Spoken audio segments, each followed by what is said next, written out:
Ini tabir misteri cahaya Gua Batu Cermin Labuan Bajo.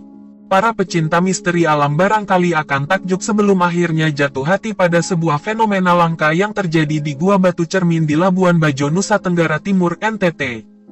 Tak ubahnya kejadian dalam sebuah fiksi ilmiah Gua Batu Cermin yang oleh warga sekitar disebut-sebut sebagai Watu Sermeng itu mampu memantulkan cahayanya di dinding batu sehingga merefleksikan cahaya kecil ke areal lain dalam gua sehingga terlihat seperti cermin.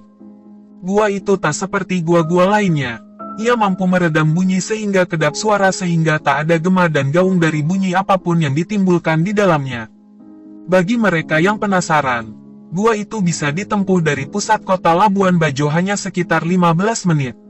Pengunjung dapat menyambangi gua itu dengan kendaraan bermotor. Aksesnya juga relatif mulus. Jalanan beraspal, dan deretan bukit hijau serta pepohonan berada di sepanjang jalan. Setibanya di pintu masuk kawasan wisata Gua Batu Cermin, pengunjung akan menemukan sebuah warung makan dan area parkir yang cukup luas.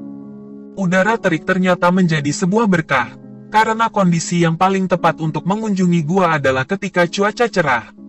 Kalau hujan, gua jadi terlalu lembab dan licin.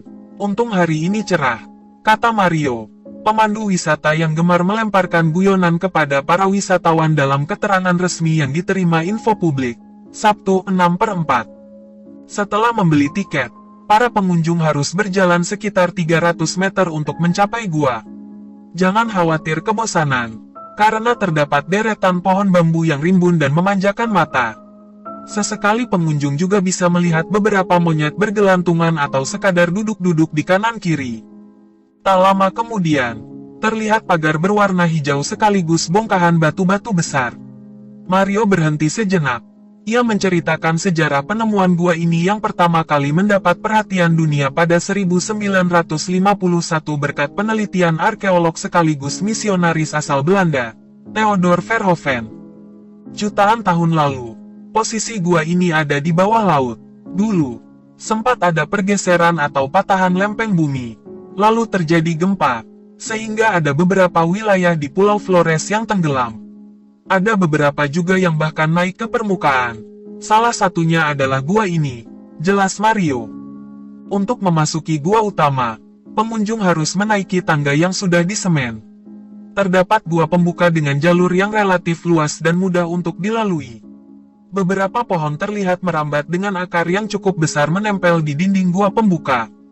Tepat di bibir masuk gua utama, para pengunjung diminta untuk memakai helm dan menyalakan penerangan di seluler masing-masing. Dari 10 pengunjung, hanya 2 yang diberikan senter oleh Mario. Tidak boleh terlalu banyak penerangan di dalam gua, karena bisa mengubah temperatur udara, katanya. Mario juga menerangkan kondisi di dalam gua dan mengimbau para pengunjung untuk berhati-hati ketika berjalan, karena di beberapa titik terdapat lorong yang hanya bisa dilalui oleh 1 orang saja. Panjang gua kurang lebih 15-20 meter, tapi ada beberapa titik di mana kita harus berjalan merunduk karena posisi stalaktit dan stalagmit cukup rendah. Nanti di dalam ada ruangan besar yang tidak ada cahaya, tapi di bagian yang disebut cermin ada cahaya, terang Mario. Dan benar saja, begitu masuk pengunjung harus berjalan perlahan dan merunduk. Untung pakai helm, kalau enggak, lumayan juga kena batu-batunya, komentar salah satu pengunjung. Udara dalam gua cukup lembab meski cuaca cerah karena masih ada beberapa genangan air. Tak lama kemudian, para pengunjung tiba di ruang tengah yang bisa dipenuhi oleh sekitar 15 orang. Mario mengarahkan cahaya senter ke langit gua. Ia menyoroti fosil penyu dengan posisi terbalik. Ada segenggam bongkahan yang hilang pada tempurung fosil, yang ternyata sengaja diambil oleh Verhoeven untuk diteliti. Ia kemudian menyimpulkan bahwa batuan tersebut memang fosil penyu yang sudah tercampur dengan berbagai jenis mineral lainnya. Mario bertanya apakah ada di antara pengunjung yang mendengar suara gema yang biasanya muncul di dalam gua. Oh iya, kok nggak ada suara gema ya? Spontan salah satu pengunjung bertanya balik. Mario lalu menyoroti sederet bongkahan batu berkilauan yang memiliki pori-pori. Menurut Verhoeven, suara di gua ini tidak bergema lantaran bentuk batu yang berpori-pori dapat meredam suara. Gua ini tidak bagus untuk memantulkan suara, tapi bagus untuk memantulkan cahaya, jawab Mario. Ia selalu menunda-nunda menjelaskan tentang mengapa gua ini diberi nama Gua Batu Cermin. Sampai akhirnya tiba di satu titik di mana terdapat lorong buntu, dan di atasnya terdapat celah tempat sebongkah cahaya masuk. Jika momennya tepat, cahaya yang masuk akan terefleksi pada dinding gua dan membentuk cermin alami. Inilah asal-muasal nama Gua Batu Cermin.